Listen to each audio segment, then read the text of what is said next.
ভারতের পার্লামেন্টে তিনটে কৃষি আইন পাশ হয়েছিল, কিন্তু পাশ হওয়ার পরে কয়েক মাস পরে কৃষকরা আন্দোলন সংগঠিত করেছিলেন এবং সেই আইন স্থগিত করতে বাধ্য করেছিলেন। ফলে এসআইআর কতদূর হলো, কতটা শেষ হলো, কতটা বাকি রইল, সেইটা দিয়ে আন্দোলন নির্ধারিত হয় না, আর সেইটা দিয়ে আন্দোলনের চূড়ান্ত লক্ষ্য নির্ধারিত হয় না। মানুষ যদি রাস্তায় নামে, যদি এসআইআর পুরো হয়েও যায়, তাহলে সেটা স্থগিত হতে পারে। মানুষের রাস্তায় নামার অপেক্ষায় আমরা সেই বার্তা দিতেই আজকের রাস্তায় নেমেছি।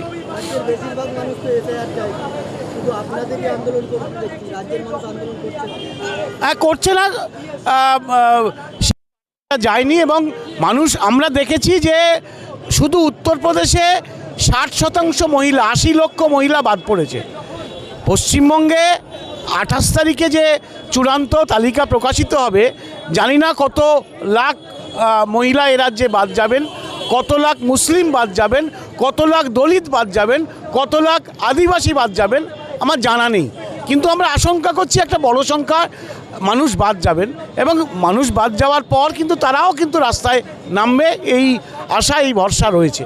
মানুষ হয়তো এখন বুঝতে পারছেন না এসআইআরের মূল বিষয়টা, বুঝতে পারছেন না কিভাবে নাগরিকত্ব হরণ করা হচ্ছে, কিভাবে ভোটাধিকার হরণ করা হচ্ছে।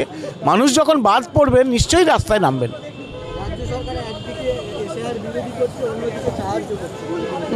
না, আসলে গত লোকসভা নির্বাচনের আগে এ রাজ্যে বিজেপি, তৃণমূল সহ সমস্ত সংসদীয় রাজনৈতিক দল তারা কর্পোরেটদের কাছ থেকে মোটা টাকা পেয়েছিলেন ভোটে লড়ার জন্য।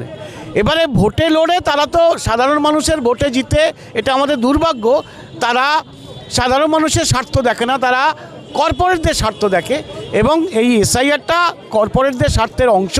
কারণ এসআইআরের যে সমস্ত বাদ পড়বে মানুষ, যে সমস্ত ভোটাধিকারহীন, নাগরিকহীন, দেশহীন নাগরিক তৈরি হবে, তারা সাপ্লাই তাদের দেওয়া হবে ওই সস্তা মজুরের কর্পোরেটদের কাছে। ফলে সেই জন্যে তৃণমূল সেইভাবে এসআইআরটাকে করিয়ে দিল, নরমে গরমে এসআইআরটাকে করিয়ে দিল, এটা আমরা লক্ষ্য করলাম। ফলে এটা করবেই, এটা আমরা জানতামও।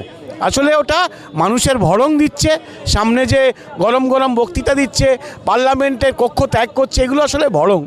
আসলে ওরা এসআইআর চায় এবং কর্পোরেটদের স্বার্থে ওরা কাজ করছে।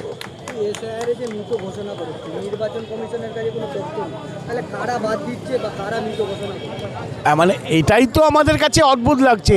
আইআর প্রতি বছর হয়, সেখানে রিভিশন হওয়ার কথা, সেখানে প্রতি বছরই মানুষ ভোটাধিকার, নতুন ভোটাধিকার যুক্ত হন, আবার যারা মারা যান, শিফটেড, তারা চলে যান ভোটাধিকার থেকে, মানে ওই অঞ্চলের ভোটার লিস্ট থেকে। কিন্তু এটাই তো আমাদের কাছে আশ্চর্য যে কেন এতদিন পরে এসআইআরের মাধ্যমে সেটা আবিষ্কৃত হলো, এই আইআরে ধরা পড়লো না কেন? এই ব্যর্থতা প্রশাসনের, এই ব্যর্থতা ইলেকশন কমিশনের, এই ব্যর্থতা সাধারণ মানুষের না। আন্দোলন দেখেছিলাম,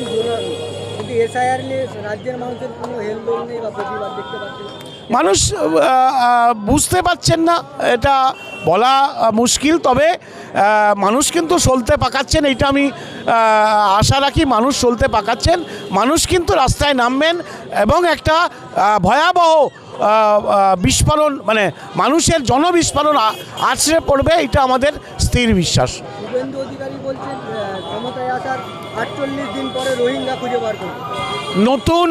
নতুন মিথ্যে কথা আবার তৈরি করছেন।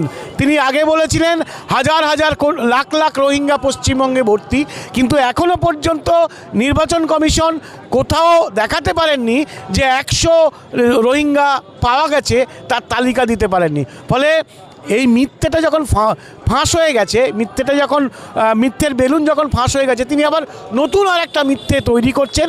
আসলে এইটাতে খুব একটা যাবে না, আসবে না, আসবে হলো এই যে ন্যারেটিভ, এইটা তো মানুষের মধ্যে থেকে যাচ্ছে, সমাজের মধ্যে থেকে যাচ্ছে, এইটাতে সাম্প্রদায়িক বিভাজন সুবিধে হয়, সাম্প্রদায়িক দাঙ্গা লাগাতে এইগুলো কাজ দেয়, এই জন্যে এটা ভয়ঙ্কর ক্ষতিকর। রোহিঙ্গা নেই আমরা জানি, রোহিঙ্গা থাকলে কয়েকটা হাতে গোনা রোহিঙ্গা পাওয়াও যেতে পারে, কিন্তু হাজার হাজার লাখ লাখ রোহিঙ্গার যে তত্ত্ব, এটা যে মিথ্যে। এবং উনি এই এসআইআরের মাধ্যমে খুঁজে পেলেন না, উনি ক্ষমতা আসার ৪৫ দিনের পরে তিনি খুঁজে পাবেন, এটাও একটা মিথ্যের ফানুস বলে আমাদের মনে হচ্ছে।